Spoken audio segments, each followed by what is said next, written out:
사도신경으로 신앙 고백하겠습니다. 전능하사 천지를 만드신 하나님 아버지를 내가 믿사오며 그 외아들 우리 주 예수 그리스도를 믿사오니 이는 성령으로 잉태하사 동정녀 마리아에게 나시고 본디오 빌라도에게 고난을 받으사 십자가에 못 박혀 죽으시고 장사한 지 사흘 만에 죽은 자 가운데서 다시 살아나시며 하늘에 오르사 전능하신 하나님 우편에 앉아 계시다가 저희로서 산자와 죽은 자를 심판하러 오시리라. 성령을 믿사오며 거룩한 공예와 성도가 서로 교통하는 것과 죄를 사하여 주시는 것과 몸이 다시 사는 것과 영원히 사는 것을 믿사옵나이다. 아멘. 찬송가 165장 주님께 영광 찬양하겠습니다.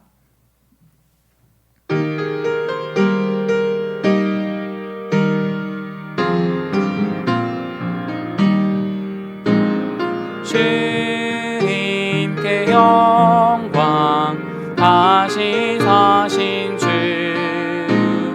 사망 권세 모두 이기시었네. 흰 옷 입은 천사 돌을 옮겼고 누우셨던 곳은 비어 있었네. 주님께 영광 다시 사신 주 사망 권세 모두 이기시었네. 부활의 주님 나타나시사 두려움과 의심 물리치셨네. 주의 교회 기뻐 찬송하여라. 다시 사신 주님 죽음 이겼네. 주님께 영광 다시 사신 주 사망 권세 모두 이기시었네. 생명의 임금 영광의 주님 주님 없는 삶은 헛될 뿐이라. 주의 사랑으로 세상 이기고 요단 건너 번영하게 하소서.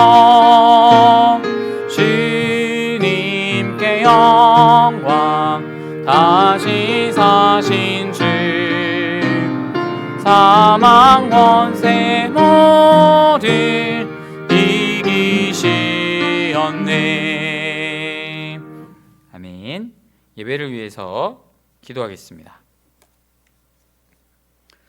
우리에게 부활과 영생을 주시는 하나님, 십자가에 죽으셨으나 3일 만에 다시 사신 예수님의 부활을 기념하며 각 가정에서, 처소에서 또 교회에서 예배드릴 수 있도록 도우심에 감사를 드립니다. 예수님의 죽으심이 우리의 죽음인 것처럼 예수님의 부활 또한 우리의 부활임을 믿습니다. 사망의 권세를 깨뜨리는 부활의 능력을 믿는다고 하면서도 삶 속에 찾아오는 크고 작은 문제들 앞에 저희들이 흔들릴 때가 많습니다. 코로나 사태로 교회에 모이지 못하는 동안 자신을 돌아보며 근신하며 주님 앞에 더 온전한 모습이 되기를 소망했지만 나태함과 해이한 모습으로 기울어져 가는 우리의 약함을 고백하며 회개하오니 주님 새 마음을 허락하여 주옵소서. 우리는 연약하여 늘 넘어지지만 전능하신 하나님께서 우리의 기도를 들어주시고 또한 이 시기에 필요한 은혜와 말씀을 우리에게 들려주심을 감사드립니다. 오늘 주시는 말씀을 통해 부활과 영생의 소망을 더욱 확신하게 하여 주시고 우리의 눈과 귀를 활짝 열어서 하늘의 영광을 더 선명하게 보게 하여 주옵소서. 없어질 것에 대한 집착을 버리고 성령님의 인도 안에서 영원한 삶을 준비하게 하옵소서. 또한 주변 사람들에게 이 기쁜 소식을 전하는 삶이 되게 하소서. 예수님께서 부활의 첫 열매가 되셔서 우리에게 영생이 있음을 확증하여 주신 것을 기억하며 감사를 드립니다. 땅끝까지 이르러 이 부활을 증거하는 증인으로 살게 하여 주옵소서. 예수님의 이름으로 기도드리옵나이다. 아멘. 우리 오늘 함께 나누실 말씀은 계시록 21장 1절부터 5절까지 말씀입니다. 요한계시록 21장 1절부터 5절까지입니다.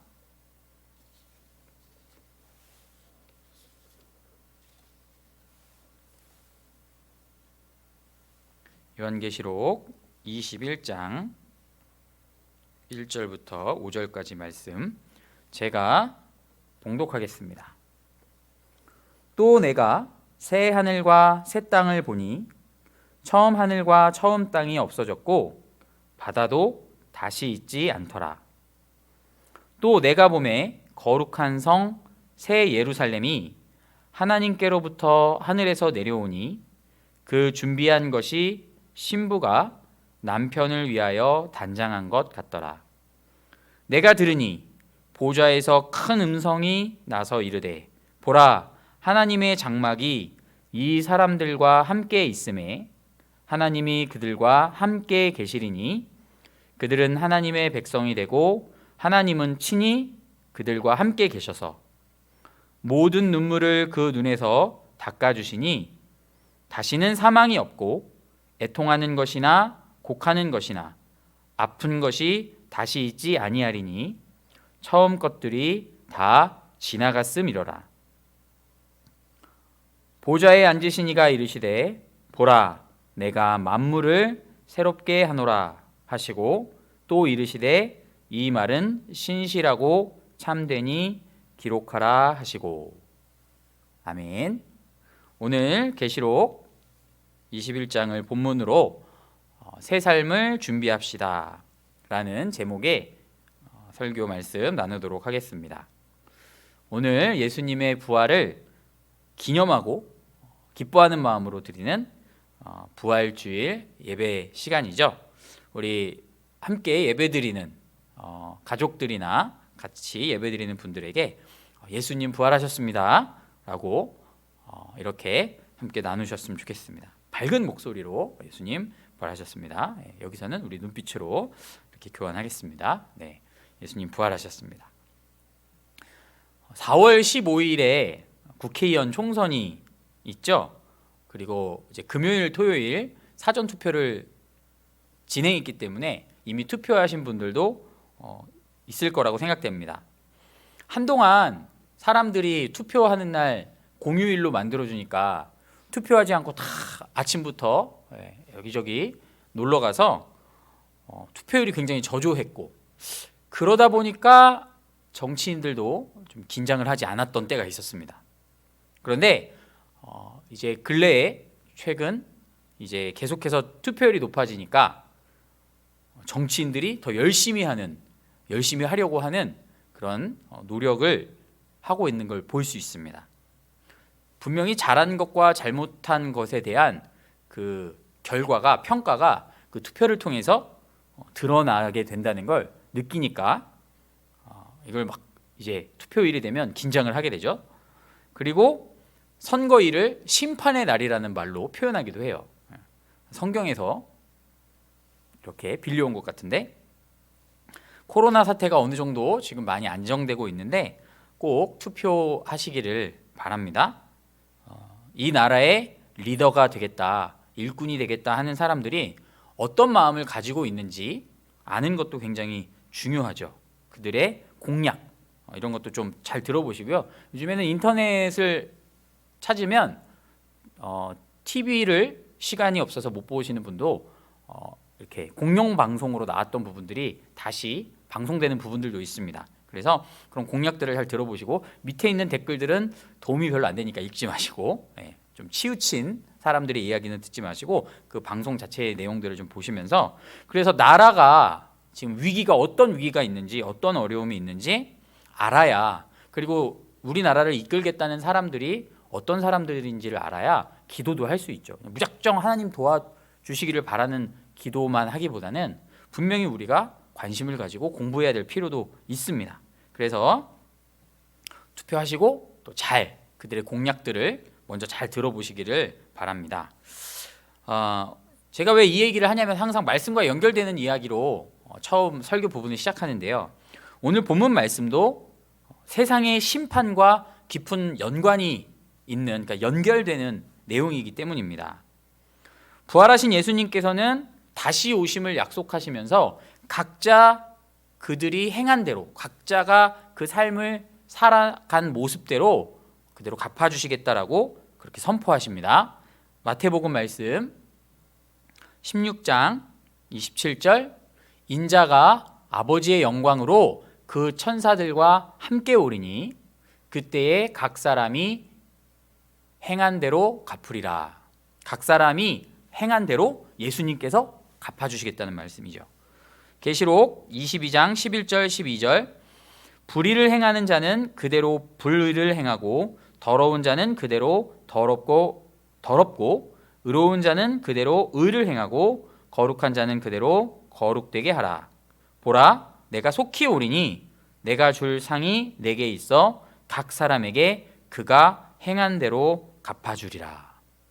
주님께서 그 모습 그대로 살게 두라라는 말은 그게 옳다라는 것이 아니라 반드시 거기에 대한 책임을 묻게 될 것이기 때문에 그 사람들이 그렇게 살도록 하는 것이 허락된 것이 아니라 지금 주님께서 주시는 경고의 그런 뉘앙스를 가지고 있는 말씀입니다. 계시록 말씀은 부활하신 주님께서 이제 우리에게 다시 오실 텐데요.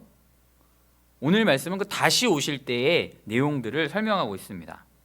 다시 오실 때 새 하늘과 새 땅에서 우리를 살도록 해주신다는 거죠. 무슨 뜻인가요? 새 하늘과 새 땅이 온다는 것은 지금의 세상은 사라지게 된다는 거죠. 지금의 세상은 인간의 죄로 인하여 하나님께 저주를 받았습니다. 이 세상에 사는 동안 하나님의 보호하심과 축복을 누리기도 하지만 그런데 창세기에 보면 본질적으로 인간이 죄를 범함으로 말미암아 온 세상이 저주를 받았습니다. 그래서 지금 보면 악인이 득세하고 선인은 괴로움을 당하는 일들이 계속해서 반복되고 있고 환경은 오염되고 사고와 재난의 소식이 끊어지지 않고 있어요.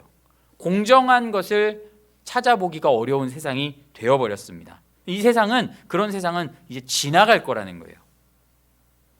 그리고 예수님께서 오셔서 심판하신 후에 우리가 들어가게 될, 믿는 자들이 믿음을 가지고 들어가게 될 세상은 이런 악한 것이 더 이상 존재하지 않는 곳이라는 겁니다. 불합리한 것이 존재하지 않는 새 하늘과 새 땅을 우리 주님께서 약속하고 계신 거예요. 주님의 공의와 사랑이 가득한 완전한 세상이 된다는 거죠. 듣는 것만으로도 마음이 굉장히 시원하고 기쁘고 소망이 되는 말씀입니다. 그래서 다시 한번 1절 말씀을 살펴보면 또 내가 새 하늘과 새 땅을 보니 처음 하늘과 처음 땅이 없어졌고 라는 말씀을 방금 설명드렸고요. 바다도 다시 있지 않더라. 그러면 주님께서 이제 창조하시는 땅에는 물이 없어지는 건가? 라는 생각을 하게 되죠. 그런데 성경을 해석할 때는 일관성이라는 원칙이 있습니다. 말하자면 우리가 시를 읽을 때와 그냥 설명문을 읽을 때 다르게 읽죠. 시는 곧이곧대로 내용을 쓰지 않고 비유와 상징을 쓰죠. 그래서 시를 읽을 때는 이것이 고지곧대로의 마음, 내 마음은 호수요라고 하면 내 마음에 정말 호수가 있다라는 게 아니라 호수와 같은 상태고 그런 느낌을 받기를 원하는 마음에서 그런 시어를 쓰고 설명문에서는 있는 그대로 쓰는 것처럼 요한계시록에서는 보면 비유와 상징이 많이 나오고 있고요. 특히 바다에 대해서 바다라는 단어를 쓸 때는 항상 마귀, 적그리스도, 기독교에 반대하는 제국들이 바다의 근거지를 삼고 있거나 그 바다에서 등장하는 괴물로 이렇게 표현되고 있어요. 그러니까 바다는 사악함, 하나님을 대적하는 것과 관련되어 있습니다. 그러므로 이런 일관성을 가지고 이 1절 말씀을 우리가 이해한다고 하면 바로 하나님께서 새로운 세상을 우리에게 예비해 놓으셨는데 그곳에는 하나님을 대적하거나 하나님의 말씀에 불순종하는 세력이 절대로 들어올 수 없는 곳이다 라는 의미가 되는 거예요. 그리고 끝까지 믿음을 지킨 사람들이 바로 그곳에 들어가게 되기 때문에 끝까지 믿음을 지킨 사람들에게서도 이러한 모습이 발견되어선 안 되겠죠. 그래서 다시 한번 요한계시록 말씀을 우리가 어렵다라고 생각하는데 기본적으로 알아야 되는 그런 해석의 원칙들이 있습니다. 이것들을 바탕으로 해서 보면 바로 하나님께서 새로운 세상을 이제 우리에게 예비해 두셨는데 그곳에서는 하나님의 공의와 사랑이 충만하고 악은 조금도 존재하지 않는 곳이다 라는 고심을 할 수 있습니다. 그리고 이제 끝까지 믿음을 지킨 성도들이 들어가게 될 곳을 새 예루살렘이다 라고 표현하고 있습니다. 새 예루살렘. 또 예루살렘도 상징이죠. 하나님의 백성이 살고 있는 곳, 하나님의 영광이 임재하는 곳. 그러니까 지금 이스라엘 땅에 있는 그 예루살렘에 그동안 믿었던 모든 사람이 모여서 산다라고 생각하면 안 되겠죠. 그런데 계시록에 보면 하나님의 백성이 살게 될 예루살렘, 새 예루살렘과 반대되는 개념으로 등장하는 곳이 있습니다. 바로 바벨론 성이라는 이름으로 등장하는데 바벨론은 굉장히 문명과 학문이 발달된, 그러니까 인간들의 지식과 인간들의 자랑과 교만이 가득 찬 곳을 바벨론으로 이렇게 표현하고 있습니다. 근데 이 바벨론을 상징하는 단어는 바로 큰 성이다라는 단어입니다. 큰 성. 계시록 16장 말씀 보겠습니다. 계시록 16장 19절 큰 성이 세 갈래로 갈라지고 만국의 성들도 무너지니 큰 성 바벨론이 하나님 앞에 기억하신 바 되어 그의 맹렬한 진노의 포도주 잔을 받으매.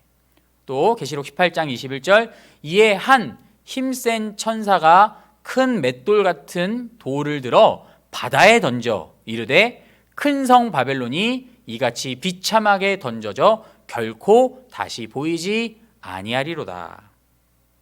큰 것, 많은 돈, 많은 힘, 권력을 상징하겠죠. 세상은 이런 것들을 자랑합니다. 큰 힘과 권력과 많은 숫자들을 자랑합니다. 그리고 이러한 것들을 모으기 위해서 애쓰고 이런 것을 모으면 어떻게 하나요? 큰 나라들이 어떤 모습을 가지고 있나요? 우리 것, 우리나라만 생각하죠. 작은 나라들을 도와주긴 하지만 정말 중요한 순간에는 돕지 못하잖아요. 그리고 대부분의 많은 경우에 큰 것을 가진 권력을 가진 사람들이 이것을 이용해 더러운 욕구를, 쾌락을 추구하는 것을 우리가 보게 되죠. 바로 이러한 것을 상징하고 있는 거죠.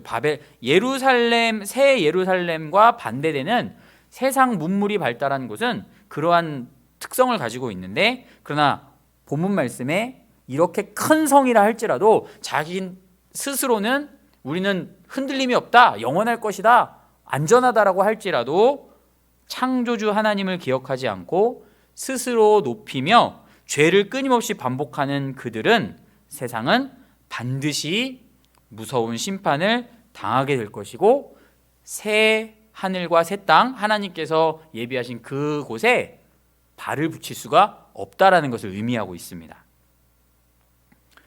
그래서 이 세상과 반대되는 성격을 가지는 새 예루살렘을 이제 우리가 바라보고 나아가야 되는데 다음 거룩한 성 새 예루살렘이 하나님께로부터 하늘에서 내려오니 새 예루살렘을 표현하는 단어는 바로 크기나 화려함이 아니라 어떤 부자들이 사는 것처럼 호화스러운 것이 아니라 어떤 것? 거룩성이라는 것을 알 수 있어요. 거룩한 곳이다. 거룩은 하나님의 성품이죠. 죄를 미워하시고 악은 조금도 없으신 하나님의 성품이 바로 거룩입니다.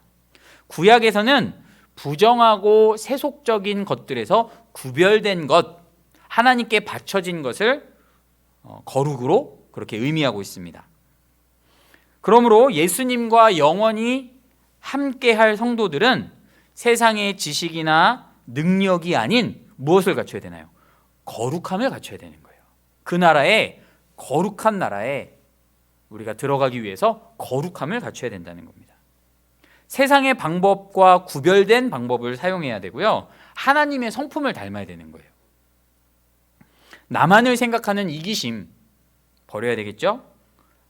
강자와 친해져서 나도 어떻게 해서든 강자와 친해져서 약자의 그런 어떤 어려움을 당하지 않을 뿐더러 약자에게는 거리를 두는 이런 모습이 아니라 우리는 약자의 이웃이 되어야 합니다. 세계 곳곳에 수많은 사람들이 지금 고통을 당하고 있는데 그들에게 무관심하고 내 즐거움만을 위해서, 내 편안함만을 위해서 사는 것은 예수님의 신부의 모습으로 합당하지 않다는 거죠. 오늘도 문득 그런 생각을 했습니다. 이제 예배에 이 자리로 오면서 지나다니면서 그래도 밖에 사람들이 많이들 이제 좀 자유롭게 다니고 있어요. 많이 안정됐기 때문에 물론 여전히 다들 조심하지만 그러면서 정말 한국은 정말 큰 다행스러운 지금 그런 일들을 잘 마무리해서 다행스러운 상황에 있구나. 유럽, 미국은 아직도 지금 난리고 인도 같은 나라도 언제 이 시한폭탄이 터질 줄 모르겠다라고 이야기하고 있고 이런데 좀 평화롭더라고요. 날씨도 따뜻해지고 막 꽃도 날리고. 그런데 그렇다고 해서 거기에 취해서 우리의 즐거움만 위해서 산다라는 건 거룩한 삶의 모습으로 합당하지 않다는 거죠. 물론 하나님께 감사해야 하면서도 다른 한편으로는 우리 주님의 거룩하신 성품을 닮아서 괴롭고 힘든 사람들을 돌아볼 수 있어야 된다는 거죠. 더 많은 부와 명예를 얻기 위해 수단과 방법을 가리지 않는 세상을 따라가선 안 되는 거예요. 세상은 내가 더 커지고 더 힘이 써지고 더 부자가 되기 위해서 정말 거짓을 일삼고 가까운 사람들을 배신하는 이런 일들도 하고 있는데 새 하늘과 새 땅에서는 이런 것들이 조금도 허락되지 않는다는, 아예 그 사람들은 발붙일 수가 없다는 거죠. 하나님을 두려워하지 않고 세상에 있는 것이 전부인 것처럼 살아가는 것에 대한 경고의 말씀인 거죠. 그렇다면 우리가 오늘 부활주의를 맞아서 이제 부활에 대해서 좀 더 살펴보겠는데요. 부활이란 죽었던 사람이 다시 살아나서 건강한 모습으로 돌아와서 다시 예전에 살던 모습대로 그대로 사는 것일까? 그것이 아니죠. 부활에 우리가 은혜를 체험하고 그 영광을 체험하고 나면 예수님께서 예비하신 새 나라에서 거룩한 신부들로 산다라고 성경은 기록하고 있습니다. 예수님의 신부, 무슨 의미일까요? 그만큼 예수님과 친밀하다는 의미죠. 우리가 최근에 계속해서 주님과의 교제에 대한 말씀을 나눴는데요. 우리가 부활하게 되면 예수님의 신부가 된다는 건 그만큼 주님과 가깝게 지내게 된다는 거예요. 거룩한 모습으로. 부부는 세상에서 가장 가까운 사이입니다. 물론 이 세상이 악하다 보니까 그 부부의 사이가 가깝지 않은 경우도 있어요. 그래서 그것 때문에 힘겨워하는 경우도 있고 마음이 닫혀져 있는 경우도 있는데, 근데 지금 성경에서 말하는 부부는 가장 가까운 사이예요. 창세기 2장 24절에 보면 하나님께서 이렇게 말씀하시죠. 이러므로 남자가 부모를 떠나 그의 아내와 합하여 둘이 한 몸을 이룰지로다. 이것은 어떤 거리감이 있는 사이가 아니라 하나님 안에서 한 몸을 이룬 사이가 바로 부부 사이라는 거죠. 가장 가깝고 서로에 대해서 가장 친밀한 사람들이 부부라는 겁니다. 그래서 주님께서 우리 성도들을 신부로 맞이한다라는 건 그만큼 우리가 가까운 사이가 된다는 거예요. 그러므로 그리스도인들은 예수님과 친밀할 뿐만 아니라 그분과 교제하고 소통할 수 있는 그런 실력과 품위를 갖춰야 돼요. 실력과 품위를. 그러니까 수준이 맞아야 되는 거잖아요. 영원히 주님과 살 건데 주님 곁에서 친밀하게 주님과 교제해야 되는데 주님과 우리의 수준이 맞아가야 된다는 거예요. 그럼 이 수준은 어떻게 맞추나요? 그 전능하시고 위대하신 우리 예수님과 영광 중에 계신 주님과 우리가 연약한 우리가 어떻게 수준을 맞출 수 있을까요? 바로 성령님을 열심히 따르며 나를 변화시키고 성장시켜야 한다는 겁니다. 이 옆에 보이는 이 화면이 바로 그 화면이죠. 오순절 마가의 다락방에 모였던 우리 제자들이 성령님을 받아서 그 이전에는 예수님을 쫓아다녀도 늘 실패하고 좌절하고 했던 그들이 정말 이제는 예수님께서 말씀하신 그 말씀들을 이해하고 죽음을 두려워하지 않으며 많은 사람들에게 복음을 증거한 것처럼 오늘날 우리에게도 성령님은 찾아오시는 줄로 믿습니다. 지금도 우리와 함께 하시죠. 그 성령님께 끊임없이 나아가 배우고 우리 자신을 주님 앞에 드려서 그래서 예수님의 수준까지 올라가야 된다는 거죠.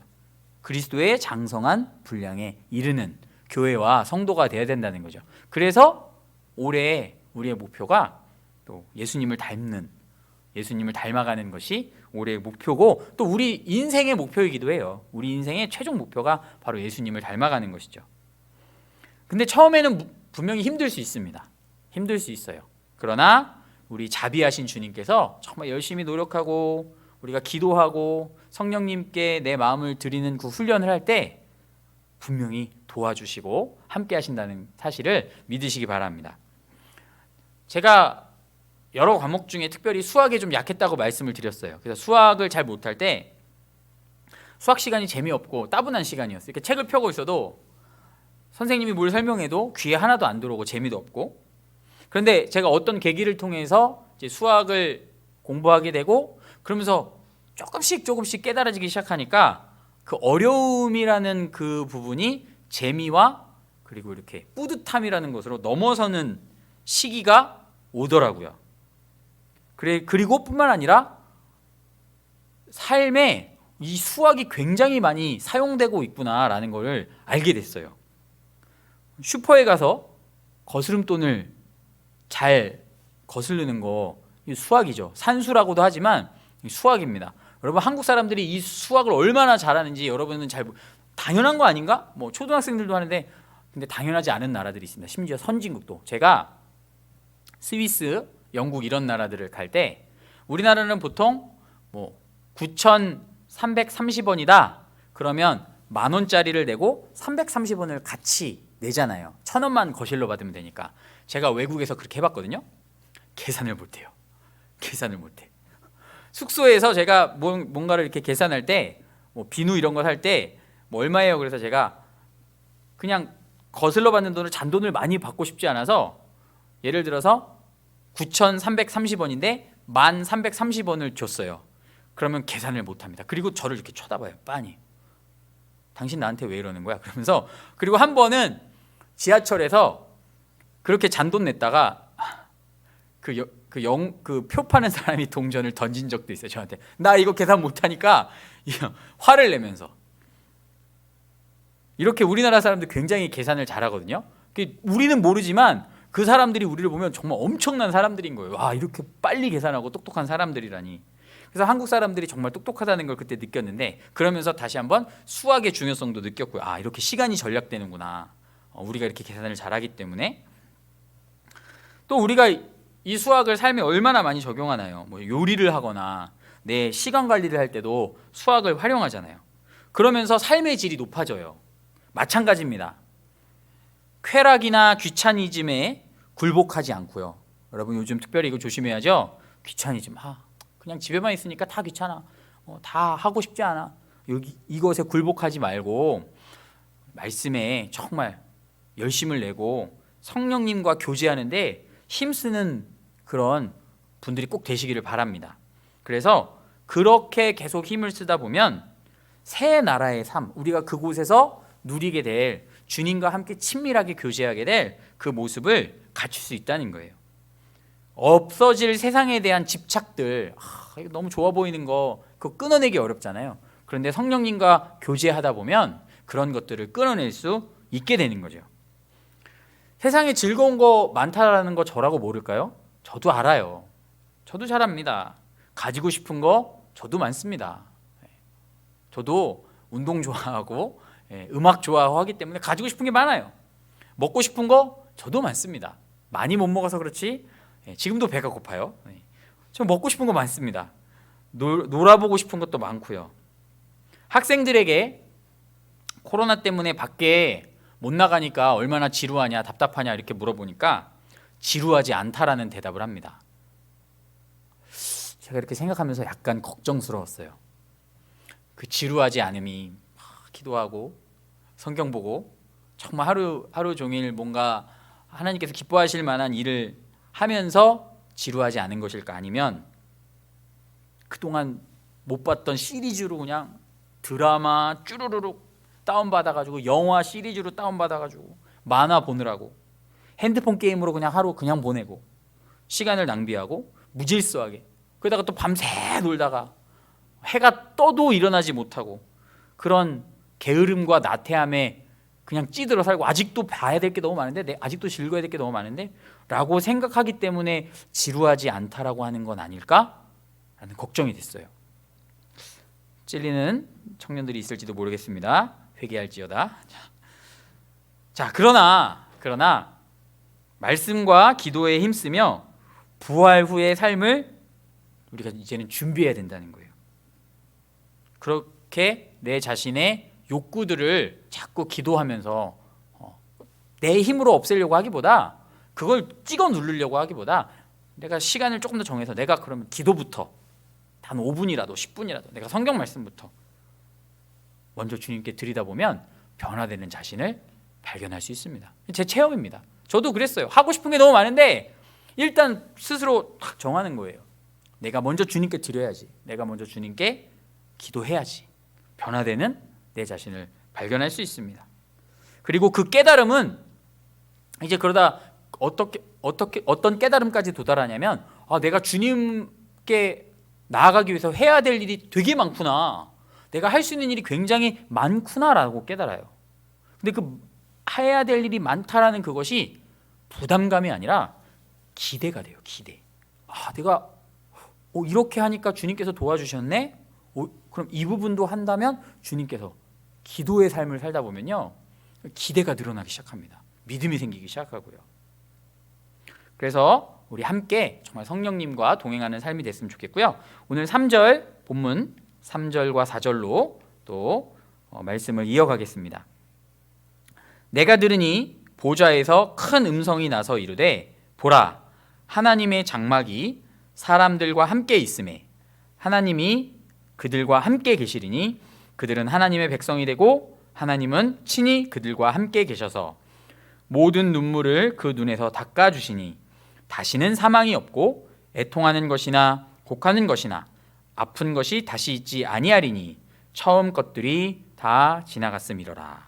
아멘. 하나님 나라의 특징은요 거룩하고 영광된 하나님과 함께 사는 거예요. 하나님이 영원히 함께 하시리니 없어질 세상에서 내가 좀 못 가지고 못 누리고 했다고 해서 초조해할 필요 전혀 없어요. 서운해할 필요 전혀 없어요. 하나님과 함께하는 날이 영원히 지속될 것이기 때문이에요. 하나님과 함께하는 것이 영원히 지속된다는 건 무엇을 의미하나요? 고통도 눈물도 목마름도 부족함을 느끼는 것이 없다라는 거예요. 우리 십자가 묵상하면서 예수님께서 우리의 목마름을 대신 짊어지셨다는 말씀 우리 지난 묵상 고난 주간에 묵상하셨잖아요. 하나님과 함께 있을 때 우리에게 목마름은 없습니다. 부족함이 없어요. 살다 보면 어쩔 수 없이 억울한 일, 슬픈 일, 막 망신스러운 일, 자존심 상하는 일, 후회당하는 일을 겪게 되죠. 근데 그때 충격이 너무 크면 사람들이 트라우마라는 것에 빠지게 됩니다. 근데 그 충격으로 정말 그때 당했던 수모를 내가 다시 당하지 말아야지라고 하면서 거기에 얽매여 사는 거예요.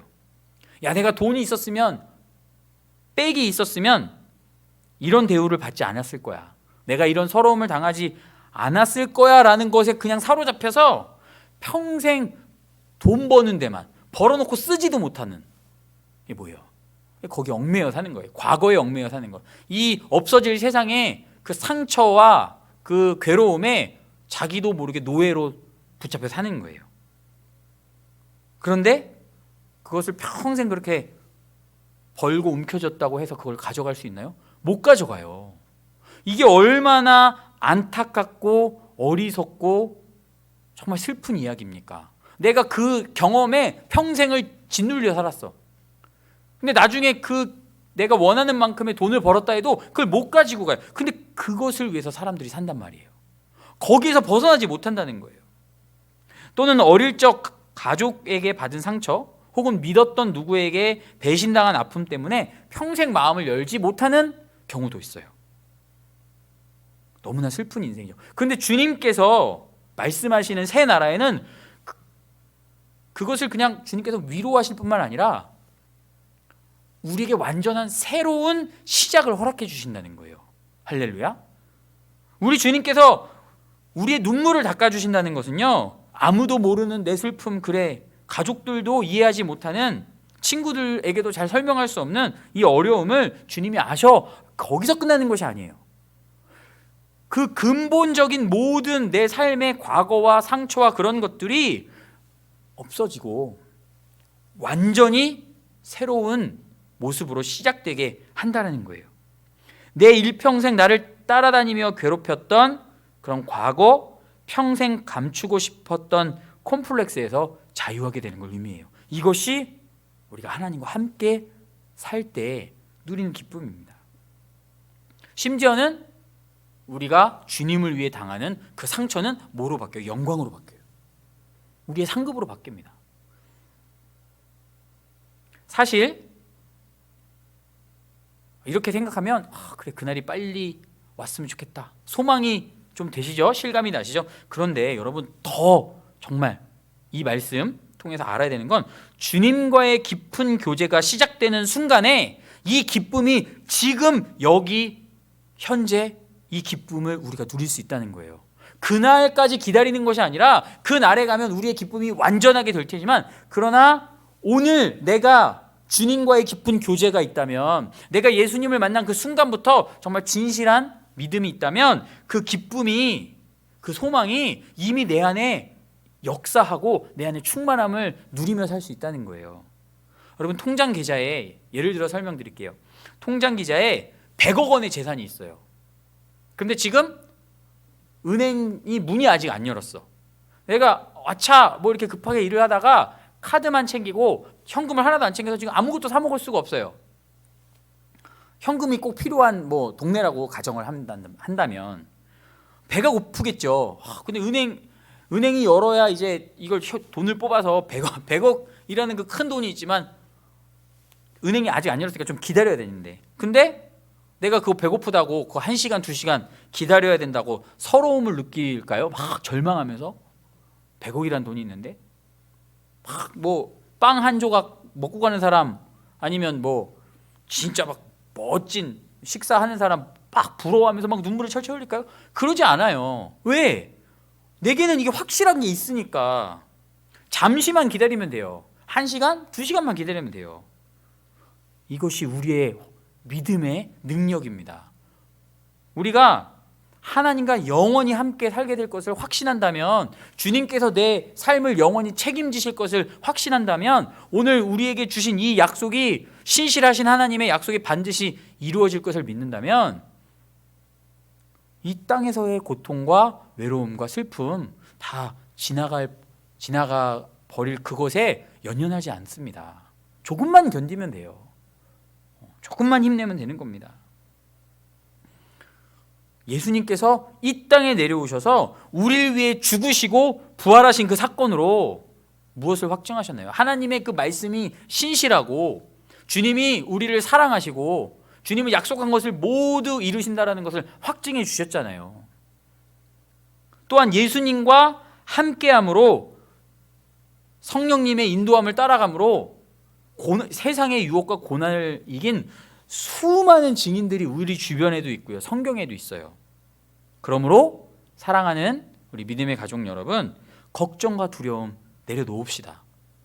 문제가 당장 현실적인 문제가 닥쳐올 수 있어요. 지금 세계가 코로나 사태로 지금 후폭풍도 엄청나게 걱정입니다. 지금 수많은 사람들이 고통받고 생명을 잃고 있을 뿐만 아니라 다 침체되고 여기저기 지금 이 재난의 그런 결과가 어떻게 다가올지 몰라서 걱정됩니다. 우리라고 그 결과에 대해서 자유하지 않겠죠. 그런데 문제는 없어질 세상에 대한 지나친 걱정과 염려 내려놓고 우리는 끊임없이 새해 삶을 준비해야 된다는 것입니다. 그래서 새해 삶의 소망을 가지고 오늘 지금을 기뻐할 뿐만 아니라 다른 한편 하루하루를 소중하고 가치 있게 여기세요. 나태함과 쾌락과 무질서함에 빠지지 말고 오늘 너무나 중요한 날입니다. 오늘 하루가 그 영원한 그 시간을 결정할 수 있는 그런 일들을 할 수 있는 날이 바로 오늘이에요. 그래서 마지막 때의 고난을 마주한 성도들에게 오늘 주시는 말씀은 소망과 격려와 용기가 되는 말씀인 반면에 경고의 말씀이기도 해요. 오늘 본문 말씀 뒤쪽으로 좀 넘어가겠습니다. 6절과 7절 주님께서 주시는 소망과 격려의 말씀입니다. 응원의 말씀이에요. 또 내게 말씀하시되 이루었도다. 나는 알파와 오메가요 처음과 마지막이라. 내가 생명수 샘물을 목마른 자에게 값없이 주리니 이기는 자는 이것들을 상속으로 받으리라. 나는 그의 하나님이 되고 그는 내 아들이 되리라 라고 분명히 이렇게 용기를 주십니다. 그런데 이어지는 말씀에 경고의 말씀이 있어요. 그러나 두려워하는 자들, 왜? 믿음이 없어서 하나님 믿는다고 하지만 세상 것에 막 하나님도 잊어버릴 정도로 세상 것에 치우치고 믿음이 없는 거죠. 그러나 두려워하는 자들과 믿지 아니하는 자들과 흉악한 자들과 살인자들과 음행하는 자들과 점술가들과 우상숭배자들과 거짓말하는 모든 자들은 불과 유황으로 타는 못에 던져지리니 이것이 둘째 사망이라. 죄와 세상 쾌락에 빠져서 심판의 때를 준비하지 않는 사람들, 듣고도 믿지 않는 사람들, 무서운 형벌을 당하게 될 것이라는 겁니다. 말씀에 이제 맺은 말입니다. 다들 시험을 치러보신 적이 있을 거예요. 초등학생부터 다 시험을 보니까 중요한 시험일수록 차근차근 준비해야 돼요. 차근차근 미리 꾸준히 준비한 사람은, 충분히 준비한 사람은 시험의 날이 올수록 기대해요. 이번 내가 테스트 한번 받아서 내 실력을 입증해야지. 반면에 계속해서 차일피일 미루고 게으르고 나태함으로 보낸 사람들은 그 책임을 자기가 져야 되잖아요. 그 결과를 고스란히 자기가 누가 담당해줘요. 자기가 책임져야지. 그래서 그날을 두려워하잖아요. 마지막 테스트 날, 심판의 날, 시험 보는 날을 두려워하게 돼요. 자꾸만 미뤘으면 좋겠다라고 생각하고. 하루하루를 낭비하며 사는 사람은 예수님을 정말 믿어요. 그런데 하루하루를 낭비하며 열심내지 않으면 구원은 받지만 하나님 나라에 가서 누릴 것이 없겠죠. 하나님 공평하신데, 공평하신 하나님, 행한 대로 분명히 갚으시겠다고 예수님 말씀하셨는데, 그러므로 없어질 세상 것에 집착하다가 아니면 세상 것만 생각하면서 두려워하고 하다가 주님 오실 때 후회하는 그런 모습이 되지 않도록 지혜로운 우리 미리미리 준비하는 우리 성도들이 되기를 바랍니다. 그래서 우리 고난주간 마지막 날에는 우리 함께 기도하고 금식도 하고 또 한 주간 동안 예수님 말씀 깊이 묵상하자라고 여러 가지 권면 드렸는데 열심히 동참하셨나요? 사정이 있어서 못 하실 수도 있죠. 그러나 이번 주만 주겠습니까? 지난 주만. 어제만 날이 우리에게는 아직도 기회가 있습니다. 어떻게 하면 될까요? 방법과 시간은 내가 마음만 있다면, 내가 주님의 모습을 닮아야 되겠다, 내가 주님 기뻐하시는 일을 해야 되겠다, 내가 이 악한 습관들을 좀 끊어야 되겠다, 진실한 마음만 있다면 방법과 시간은 얼마든지 앞으로도 낼 수 있습니다. 내일도 있고 모레도 있고, 물론 주님이 언제 오실지 우리가 항상, 그래서 또 더 내일, 오늘 못했으면 내일이라도 꼭 그런 마음으로 시작해야 되겠죠. 새벽 예배도 있고 개인 묵상 시간도 있고 작정 기도 방법도 있고 화설 기도도 있고 얼마나 많은지 몰라요. 그래서 매일 정해진 시간에 한번 기도도 하시고 말씀 묵상으로 하루를 시작하시면서 또 가족들과 나눔도 가지시면서 그렇게 정말 신앙을 다시 한번 탁 다잡는 모습이 되길 바랍니다. 옆에 분에게, 사랑하는 가족들이나 옆에 같이 예배드리는 분에게, 혹은 자기 자신에게 다시 시작합시다. 다시 시작합시다. 한 번씩 해주세요. 네, 부활절을 맞아 느슨했던 우리 신앙을 재정비하기를 바라면서 이 시간 잠시 기도하겠습니다.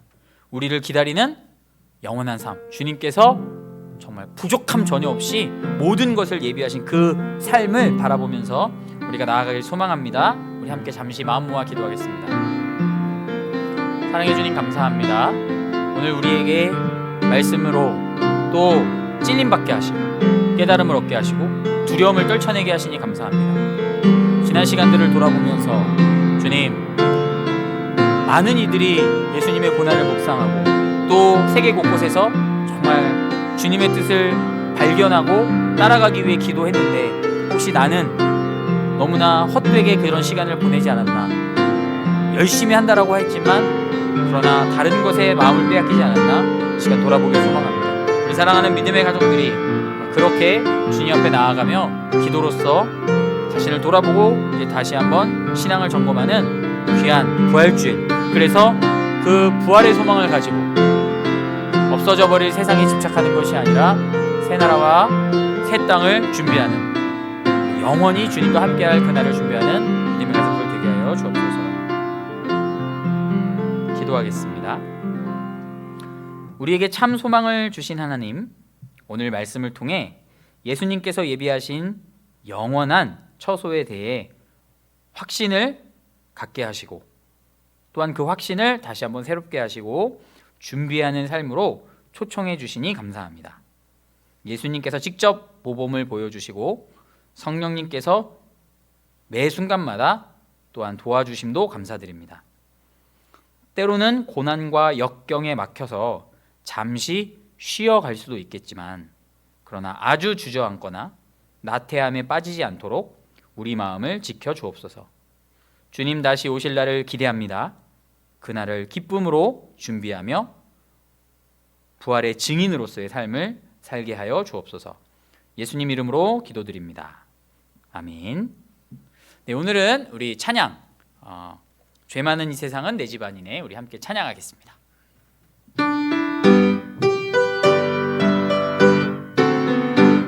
죄 많은 이 세상은 내 집안이네, 내 모든 보안은 저 하늘에 있네, 저 천국 문을 열고 나를 부르네, 나는 이 세상에 정들 수 없도다. 오 주님 같은 친구 없도다. 저 천국 없으면 나 어떻게 하나, 저 천국 문을 열고 나를 부르네, 나는 이 세상에 정들 수 없도다. 저 천국에서 모두 날 기다리네, 내 주 예수 피로 죄 씻음 받았네, 나 비록 약하나 주님 날 지키리, 나는 이 세상에 정들 수 없도다. 오 주님 같은 친구 없도다. 저 천국 없으면 나 어떻게 하나, 저 천국 문을 열고 나를 부르네, 나는 이 세상에 정들 수 없도다. 저 영광의 땅에 나 길이 살겠네, 손잡고 승리를 외치는 성도들, 이 기쁜 찬송하는 부르네, 나는 이 세상에 세상에 정들 수 없도다. 오 주님 같은 친구 없도다. 저 천국 없으며 나 어떻게 하나. 저 천국 문을 열고 나를 부르네. 나는 이 세상에 정들 수 없도다. 아멘. 봉헌기도 시간입니다. 네, 우리 계좌로 하신 분들도 여기 같이 명단이 올라와서 같이 봉헌기도 하겠습니다. 11조 예물 드리셨고요. 네, 부활절 감사, 감사헌금, 그리고 네, 선교 예물, 구제 예물 드리셨고요.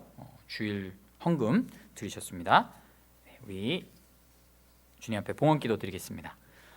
살아계신 주님, 감사합니다.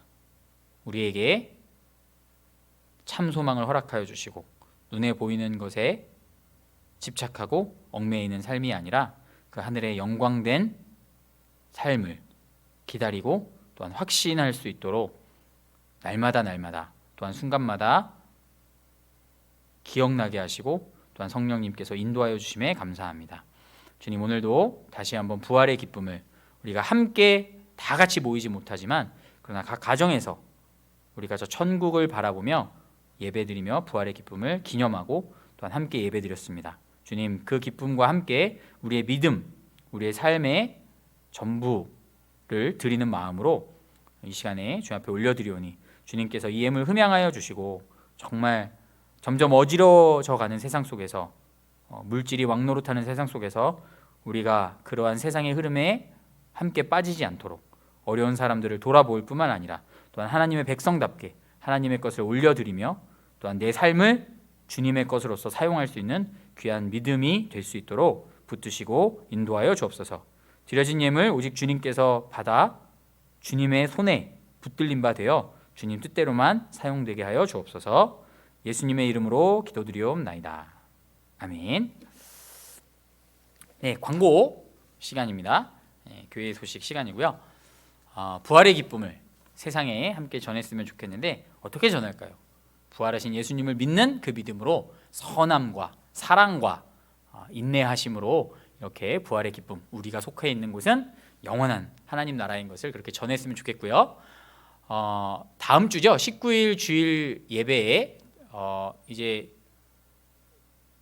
조금씩 이렇게 오실 수 있는 분들을 강제는 아니고요. 아직까지 좀 나라에서 절제하라는 이야기들이 계속 나오고 있기 때문에, 그런데 정말 예배로 나오고 싶은 분들이 계실 것 같아서 시간은 아직까지 9시가 될지 11시가 될지 정하진 않았습니다. 그런데 이렇게 참석을 원하시는 분들 인원이 파악이 되면 거기에 맞도록 정하려고 해요. 그래서 그것은 따로 공지하겠지만 수요일 오후 5시 정도까지는 신청을 꼭 해주셔서 구역별로 아니면 전도사님, 교육자 분, 기관별로 꼭 이렇게 해주셔서 인원이 파악되면, 만약에 너무 많아진다 싶으면 이제 다음 주로 그 선착순입니다. 신청하시는 분. 그래서 안타깝지만 우리 아이들을 동반해서 오기는 좀 아직 무리인 것 같고요. 그리고 면역력이 너무 약하신 우리 연로하신 분들, 그리고 면역력이 약하신 분들은 조금 더 기다려 주시고, 그런데 이제 가정에서 혼자 예배 드리시거나 우리 학생 청년들 중에 또 힘들어하는 우리 경우가 있어서 이렇게 하기로 했습니다. 그래서 신청해 주시기를 바랍니다. 자세한 내용은 또 개별적으로 연락해 주시고요. 코로나 사태 장기화로 세계적인 어려움이 예상되고 있습니다. 기도로 지혜롭게 대처해야 되겠죠. 우리가 하나님 말씀은 절대적으로 지켜야 되겠지만 우리 삶에 있어서는 분명히 지혜가 필요합니다. 그래서 지혜롭게 잘 대처할 수 있도록 기도로 준비하시고요. 그리고 자신을 돌아보면서 서로 권면해서 나태한 신앙에 빠지지 않도록 하시고요. 그래서 제가 한 가지 지난 한 주 동안 십자가, 예수님의 십자가에서 만난 예수님 묵상이 있는데, 그 나눔에 대해서 이렇게 저에게 공유를 해주시면 이런 나눔이 있습니다. 선별해서 선물을 준비해 보도록 하겠습니다. 그래서 진짜 진실되게 예수님의 십자가를 묵상하면서 저는 이런 삶의 기도 제목을 가졌습니다. 이런 용기를 가졌습니다. 이렇게 하신다면 제가 개별적으로 선물을 준비해서 드리도록 하겠습니다. 그래서 나눔 이렇게 동참해 주셨으면 좋겠습니다. 구역 예배 때 하지 못하니까 뭐 학생 청년들도 얼마든지 괜찮고요. 네, 그러면 교회 소식 마치고 우리 축도로 오늘 예배 마치도록 하겠습니다. 이제는 우리 주 예수 그리스도의 은혜와 하나님의 무한하신 사랑하심과 성령님의 내주하시고 교통하심이 우리는 이 땅에 모든 것이 걸린 사람들이 아니라 그 영원한 하늘나라 부활하신 주님께서 보여주신 영광된 모습으로 동참하게 될 것을 바라보면서 그 나라를 준비할 것을 다짐하는 믿음의 가족들, 또 그 가정과 자손 위에 이제로부터 영원까지 함께 하실지어다. 아멘.